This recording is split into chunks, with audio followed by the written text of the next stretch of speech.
brothers my guys, know that they fly, know that they ride or die. I keep boys by my side, CJ Ike, now I gotta roll with ice. Oh, these brothers my guys, know that they fly, know that they ride or die. I keep boys by my side, CJ Ike, now I gotta roll with ice.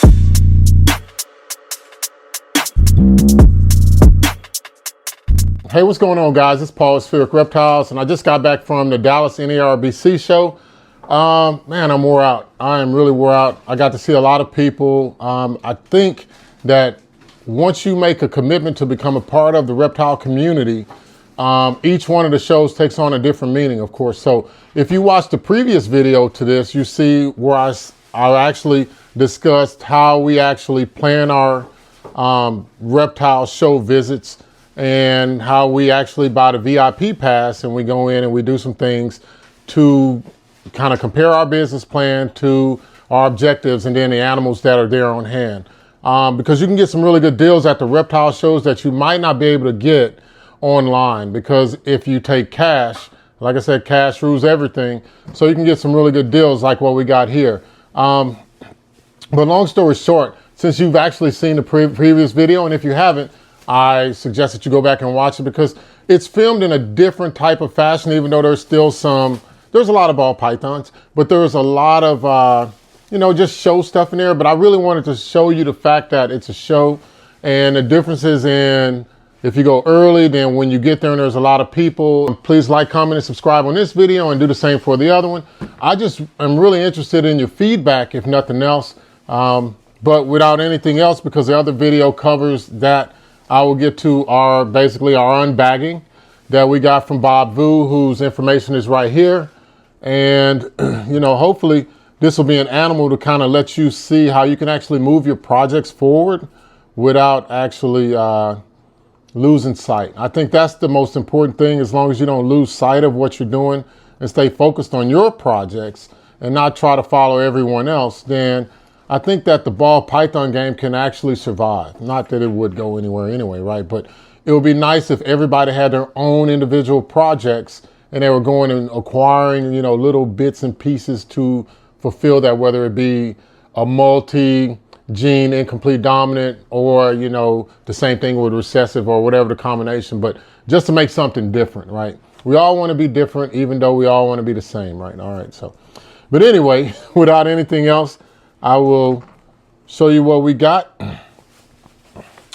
And she might be a little bit feisty, I don't know. I always think that I'm gonna get bit every time, but this here is a banana yellow belly clown that's 100% het for pied. So we got this animal and she's over 200 grams already.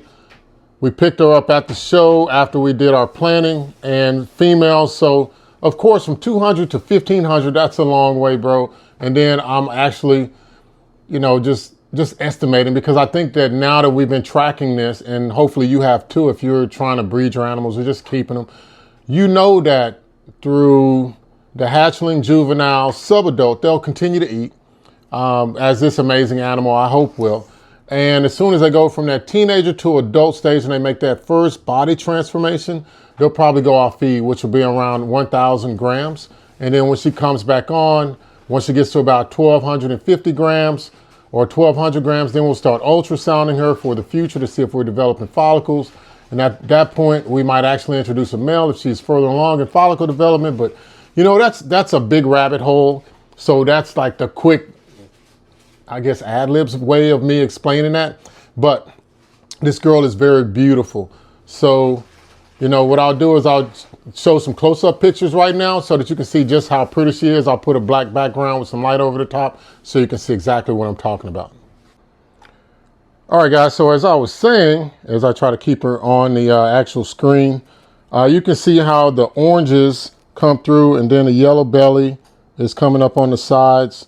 And the head stamp is what sold me. It's like a very good clown head stamp. But again, we see the visual expression of her, but to know that she's 100% het for pied gives me added confidence that this was a good purchase for us from Bob Vu. And he was very, he worked with me pretty good. I probably could have did a little better, but I feel confident with this animal just because there just aren't a lot of them out there. It's hard to find a banana clown that's heifer pied. I mean, there are banana clown pieds out there, but one that's yellow belly is really hard to find. So, so that's what we got, guys, and I'm really excited. And as always, I always say, hey, please send me your suggestions on naming this animal, which is a female. So please don't send any male names in. But if it's cool enough and it travels, you know, so if it goes back and forth, then we definitely can do that. But she's trying to get away, so I'll just pick her up so you can get a better look. Hey guys, I just thank you for tuning in. And as always, please comment. But if nothing else, guys, enjoy the time that you spend with your reptiles and enjoy the time that you have with your family. Thank you.